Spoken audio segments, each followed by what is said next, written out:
Selamat pagi Indonesia. Anda menyaksikan seputar Bali terkini pukul 9 WITA bersama saya Pratnya Wiguna. Kasus kekerasan seksual terhadap anak masih bermunculan. Peran orang tua, masyarakat, dan pemerintah sangat diperlukan untuk melindungi anak. Dengan demikian, anak-anak Indonesia diharapkan terhindar dari segala tindakan yang dapat merusak masa depan mereka. Kasus pencabulan terhadap anak kembali terjadi di Bali. Dekan Fakultas Hukum Universitas Warmadewa Nyoman Putu Budiarta mengatakan, kasus yang kerap kali menghantui anak-anak tersebut belum mendapat perhatian serius dari berbagai kalangan, khususnya pemerintah. Hukuman kebiri kimiawi yang telah diberlakukan dinilai kurang memberikan efek jerah terhadap pelaku.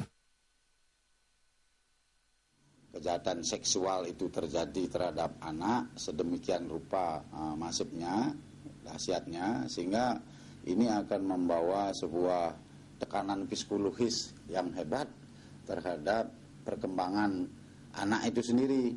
Sebab kalau anak dari sejak kecil sudah diperlakukan yang tidak senonoh atau tidak sesuai tata susila, tata krama, dan lain sebagainya, ini akan menyebabkan anak itu memiliki psikologis yang tidak baik di kemudian hari. Pemberlakuan hukuman yang bersifat mengekang dan memberatkan pelaku dinilai lebih efektif.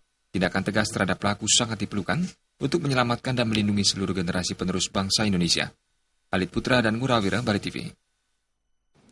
Nantikan kami dalam seputar Bali terkini 1 jam mendatang. Selamat pagi dan sampai jumpa.